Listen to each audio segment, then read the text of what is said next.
Twice, you want the captain of our club to put in 2 crosses. And twice, he skied the ball into row Z while trying to attempt a cross. How do you get the ball into row Z when you're trying to cross it? Not shoot with power. You're trying to float it into the box and you manage to sky all it. Bro, and that's our captain. And that's what he does on a regular basis. We are screwed. The match is done. This match is done and it's finished. West Ham 2, Manchester United 1. It's done. And if you told me at half time that this match was going to end 2-1 to West Ham, I would have slapped you and sent you home. And if you were home already, you would have to leave your home to go somewhere else.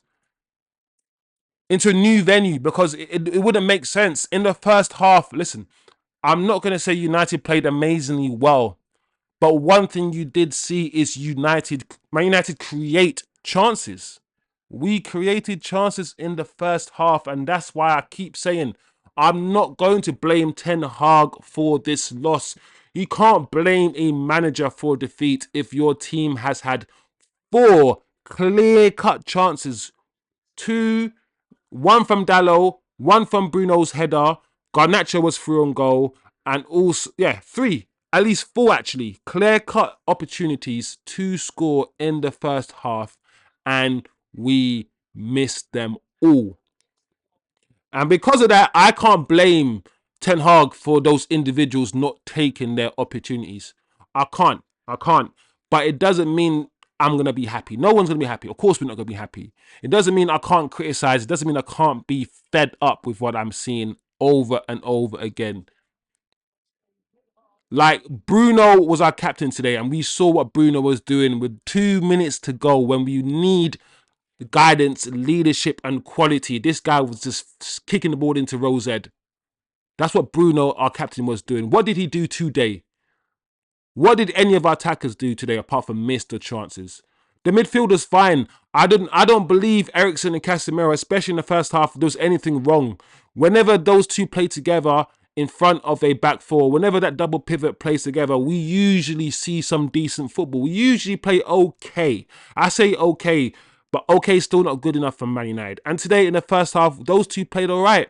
I got no problems with those two. I got no problems with our defence. I like the fact that Mazraoui was playing at left back. I've said it many times. Play Dalot right back and play Mazraoui left back.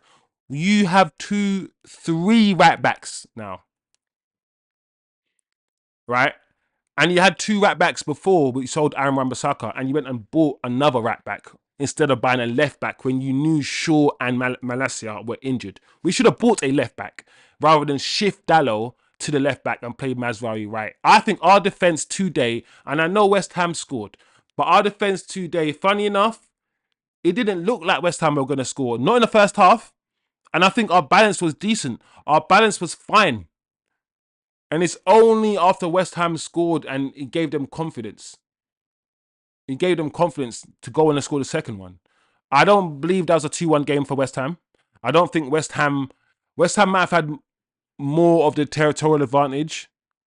But I don't think West Ham played better than us. I don't think this West Ham team are a good team.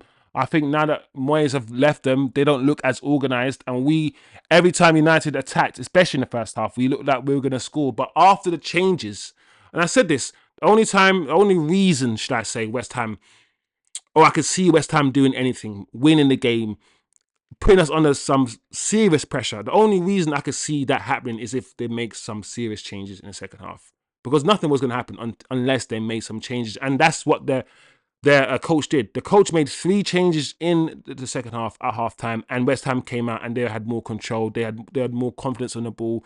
We looked more shaky. We looked more nervous. We retreated back into our low block a bit too often, in my opinion, rather than try to push them, rather than try to press them. And it was only a matter of time before they scored. The game was literally a game of 2 halves. I don't even remember Rashford coming off for Ahmad. I don't remember that. But once again, Garnacho lost 90 minutes and he didn't do anything. Once again, Ahmad doesn't start the game and only gets a few minutes at the end. Once again, we saw a performance from Hojlund, which was non-existent. Once again, Zirkzee, even though a lot of people are putting him under pressure and criticising him a lot, once again, we see Zirkzee coming on the pitch and actually doing something, actually trying to make a difference, trying to drop into the holes. And listen, you can criticise Zirkzee and say he's not a striker, he's not a killer, he's not a shooter, and all these things. But let's not do that, because that's not what Zirkzee was. So let's criticize him for what he is and what he doesn't do, rather than criticize him for what he's not, because he's never been that. He's never been that. He's a link man. He's a link man. And the only thing I'm going to criticize him for is not linking, because he's a link man. I'm not going to criticize a mouse for not being a lion. I'm going to criticize a mouse for not eating cheese, because that's what mouse does. I'm not going to criticize a sheep for not being an alligator. I criticize a sheep for not having fur. Like, that's what I do. So I'm not going to criticize Zirkzee for not being a 30 goal a season scorer, because he's not been that, never been that, and never will be that. But he came on, his deflected header, Dallow's actually header back to him, his header to CASEMIRO, and CASEMIRO's goal. And once again, even CASEMIRO's goal, CASEMIRO gets a lot of hate.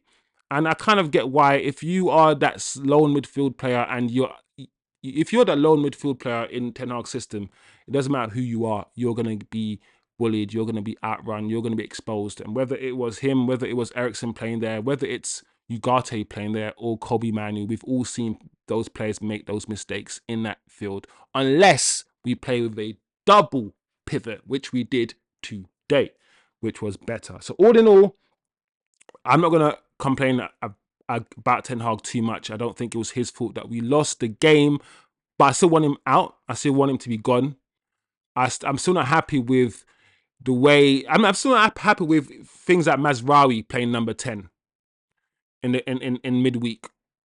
Stuff like that, I'm not happy with. And, you know, like I said, I do have a video out called 10 Reasons to Sack Ten Hag, guys. Please check that video out. It's a really good video.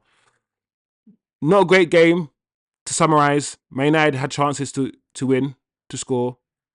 Didn't take our chances, and we were punished for not taking our chances. And I think that is a summary of today's game. Let me know what you guys thought of the game. Who were your standout performances or performers?